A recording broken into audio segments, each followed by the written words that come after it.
নৈহাটির বড়মার মন্দিরে সারা বছর এই মূর্তি পূজিত হয়, শুধু কালী পুজোর সময় বড় মূর্তি বসিয়ে পুজো করা হয়। আমার এই ধারণাটা ছিল না, আমি ওই বড় মূর্তি দেখার উদ্দেশ্যেই এসেছিলাম। যাই হোক, ভালোই লাগছে, মূর্তিটা ভীষণই সুন্দর, সোনার গয়না অনেক পরানো রয়েছে। আর ইচ্ছা রইল কালী পুজোর সময় কখনো এসে দেখে যাব।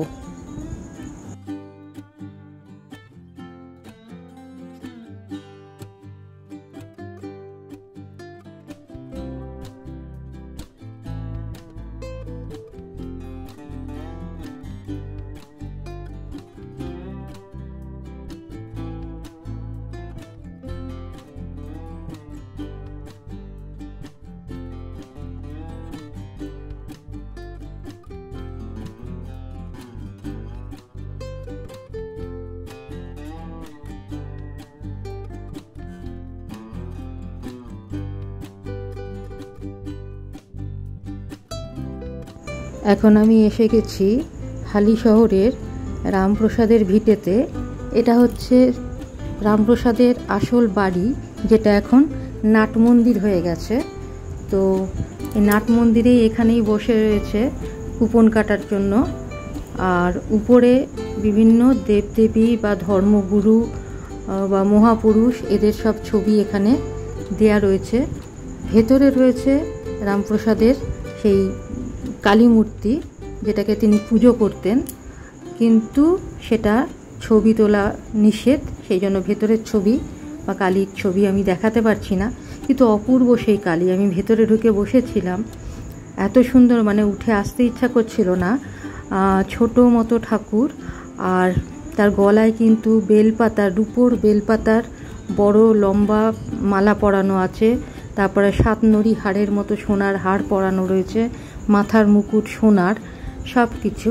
আর এই যে দেখুন সামনে এই যে নাট মন্দির, এখানে বসে মানুষ কিন্তু বিশ্রাম নিতে পারছে। আর এখান থেকেই কুপন কাটার ব্যবস্থা আছে, ভোগ প্রসাদের ব্যবস্থা আছে।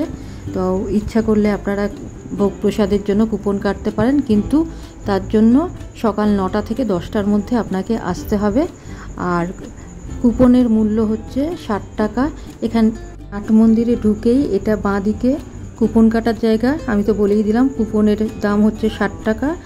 আর এটা 9টা থেকে 10টার মধ্যে কাটতে হয়। আর মালসা ভোগ দেয় এখানে, কিন্তু খিচুড়ি ভোগ, ভাত নয়।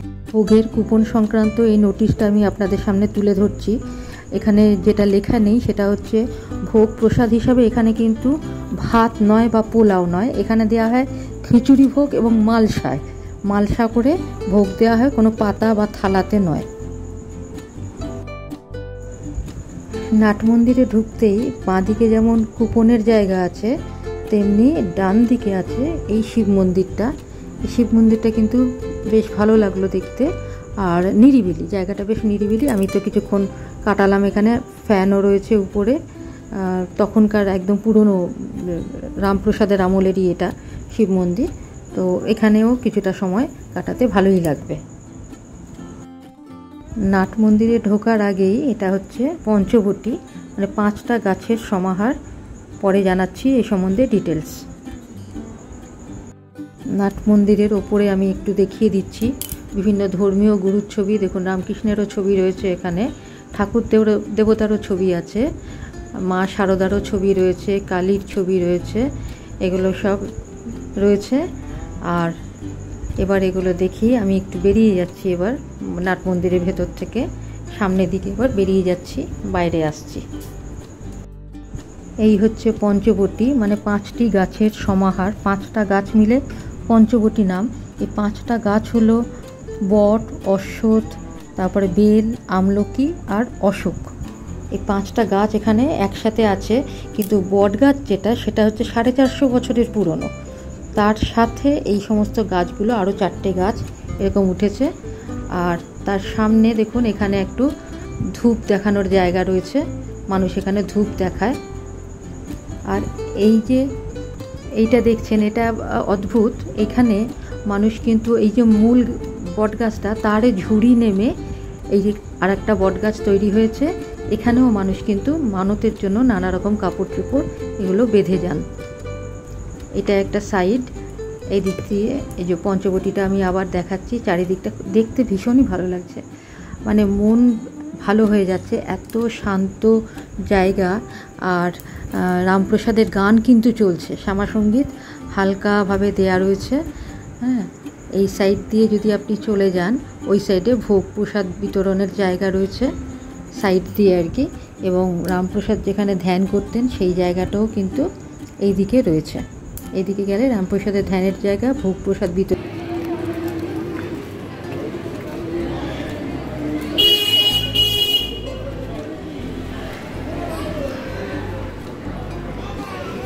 এই হচ্ছে পঞ্চবটি।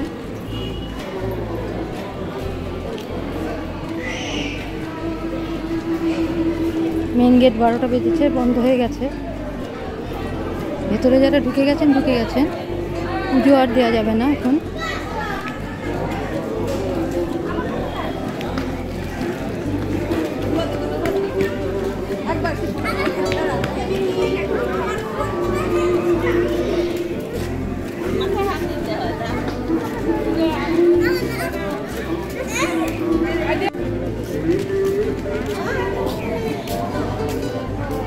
এটা বাইরেটা রামপ্রসাদের কালীবাড়ির কালী মন্দিরের, এটা বাইরেটা, কিন্তু এটা মানে এরিয়ার মধ্যে, বাউন্ডারির মধ্যে।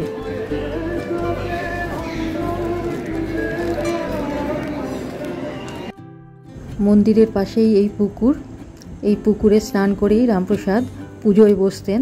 আর পুকুরটা কিন্তু ঘাট বাঁধানো, সিঁড়িও রয়েছে এখানে। হ্যাঁ, কিছুক্ষণ এখানে দাঁড়িয়ে থাকলাম, একটু শেড রয়েছে ঘাটের ওখানে, সিঁড়ির ওখানে, সেখানে একটু ছায়াতে থাকলাম।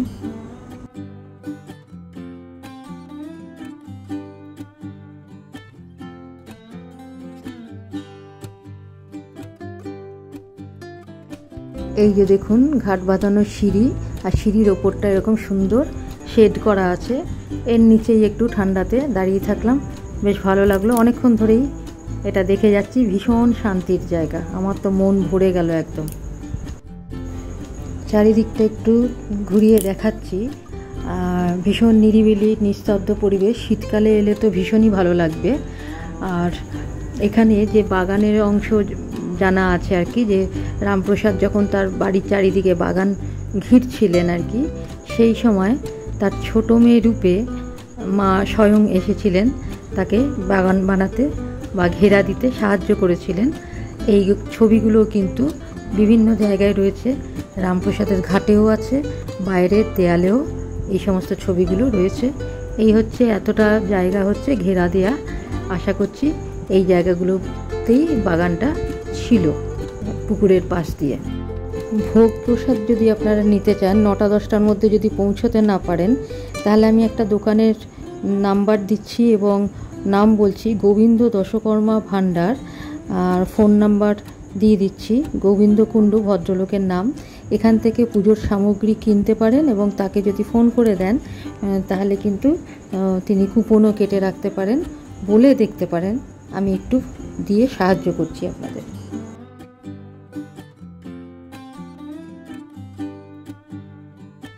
ছায়া সুনিবিড় জায়গা, চারিদিকে গাছপালা, আর তার সাথে রামপ্রসাদের গান চলছে।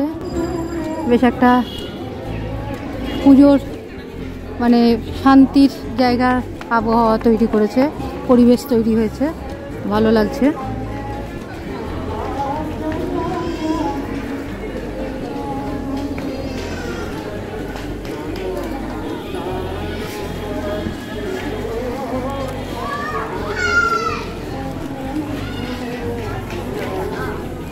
এবার আমি বেরিয়ে যাচ্ছি।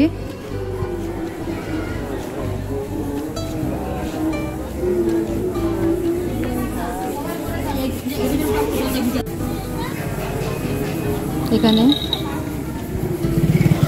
রামপ্রসাদ কালী পুজোর সময় কালী পুজো করে তারপরে গঙ্গাতে বিলীন হয়ে গেছিলেন, মাকে মাথায় নিয়ে গিয়ে বিসর্জন দিতে গিয়ে বিলীন হয়ে গেছিলেন। এখানে সেই সব ছবিগুলোই দেয়া রয়েছে।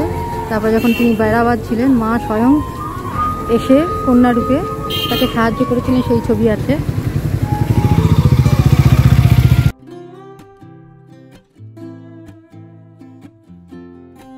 মন্দিরের বাইরে দেয়াল গাত্রের ছবি।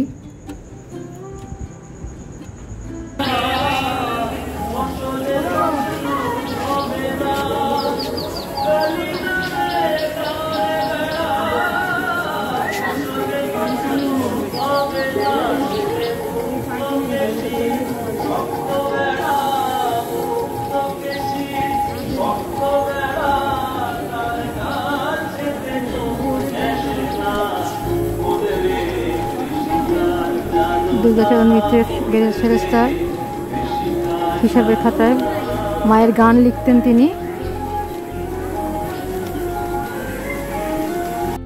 রামপ্রসাদের মন্দির থেকে বেরিয়ে চলে এলাম রামপ্রসাদ ঘাট, গঙ্গা ঘাট। এটা মন্দির থেকে ঘাটে আসতে টোটো ভাড়া, যেহেতু আমি একা, বলছিল 50 টাকা, কিন্তু একটা রানিং টোটো পেলাম, সেখানে 10 টাকা দিয়েই হয়ে গেল। অ্যাকচুয়ালি লোকজন বেশি থাকলে পার হেড 10 টাকা করেই নেয়। আর এই ঘাটের এখানে দুদিকে দেখুন, প্রথমেই বসে আছে দুদিকে ভিখারি, ভিক্ষা নিচ্ছে তারা। আর ডান দিকে যে দেয়াল দেয়া রয়েছে, সেই দেয়ালে কিন্তু রামপ্রসাদের জীবনের বিভিন্ন ছবি বিশ্লেষণ করা রয়েছে, যেটা থেকে তার সমস্ত কর্মজীবন সম্বন্ধে জানা যায়। একদম শৈশব থেকে কর্মজীবন পুরো জানা যায়। দেখুন পবিত্র রামপ্রসাদ ঘাট, এখানে লোকে এখনও স্নান করে। এখানে রামপ্রসাদের মৃত্যুর আগের ছবি দেখানো হচ্ছে, যখন তিনি কালী পুজো সেরে মাকে মাথায় করে নিয়ে গঙ্গায় বিলীন হন। ঘাটে যাবার পথে সিঁড়ির ডান দিকে সাদা কালো কত শিবলিঙ্গ রয়েছে দেখুন, অনেক শিবলিঙ্গ এরকম গাছের নিচে বসানো, পুজো করা হয়। আবার এখানে দেখুন নাড়ু গোপালকে নিয়ে ভিক্ষা করা হচ্ছে। আর গাছের তলায় কিন্তু শিবলিঙ্গের সাথে লোকনাথ বাবা এবং আরও অন্যান্য দেবদেবীর মূর্তি রয়েছে। বিশাল বিশাল গাছ এখানে রয়েছে এবং এই গাছের ছায়াতেই কিন্তু অনেক পথিকও এসে কিন্তু বসে আরাম করে আর কি, কারণ ছায়া সুনিবিড় জায়গা, ঠান্ডা হয়ে আছে। আর গঙ্গার পাড়ে গঙ্গার ঠান্ডা হাওয়া, শীতল হাওয়া, এগুলো তো বেশ ভালোই লাগে। তো মানুষ কিন্তু এমনিও মানে আরামের জন্যও এখানে অনেকে এসে বসে থাকেন। দেখুন পতিত পাবনী গঙ্গা বয়ে চলেছে, অনেকেই স্নানে নেমে পড়েছে, স্নান করছেন। এখানে বেশ বেলা হয়েছে, এখন প্রায় 12:30 মতো বাজে। আর গঙ্গাতে জোয়ার এসছে, জোয়ারের জন্য সবাই বলছে জল বেড়েছে। একদম সিঁড়ির যে নিচের ঘাটগুলো, নিচের দিকের সিঁড়িগুলো, সাইডগুলো যেগুলো বাঁধানো উঁচু করা রয়েছে, সেগুলো কিন্তু এখানে ডুবে গেছে জলের তলায়। কচুরিপানাগুলোও কিন্তু একদম খুব স্পিডেই বয়ে বয়ে যাচ্ছে।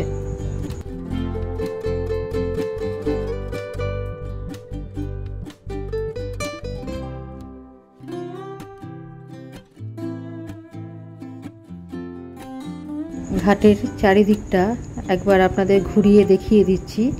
দেখিয়ে এবার কিন্তু আমি উপরে উঠে যাচ্ছি। ঘাটের একদম নিচের দিকে নেমে এসেছিলাম জলের কাছে, এবার কিন্তু এটা দেখিয়ে আমি আস্তে আস্তে উপরে চলে যাচ্ছি। আমার এবার ফিরতে হবে।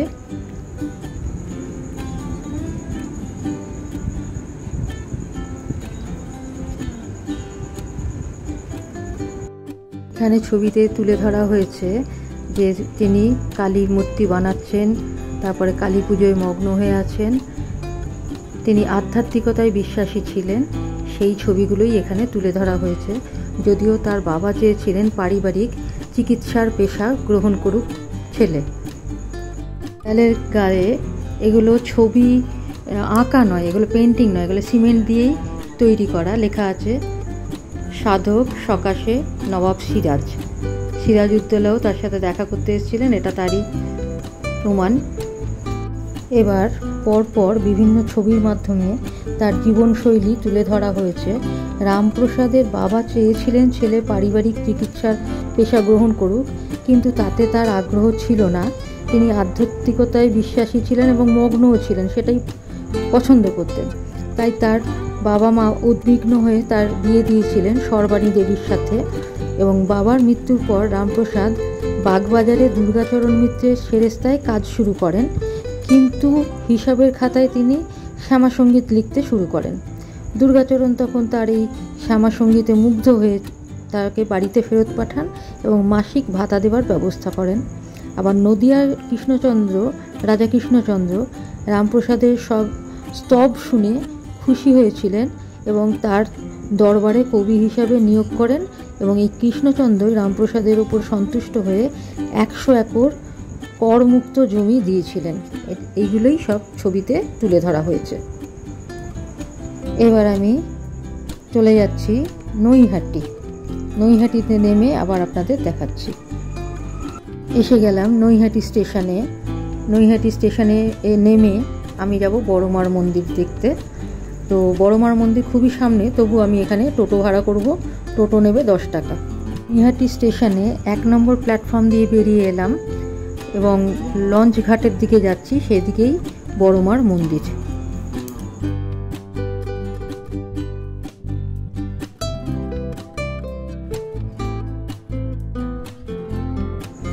এইখান দিয়ে বড়মার মন্দিরে ঢুকতে হয়, লাইন দেওয়ার জন্য জায়গা এটা।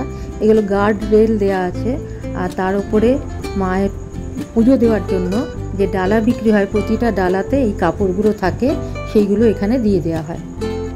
ঠাকুরের ছবি বিক্রি হচ্ছে সারাদিন। দুপুরবেলাতে কিন্তু সারা দুপুর দোকানগুলো খোলা, দশকর্মার ভাণ্ডারও রয়েছে।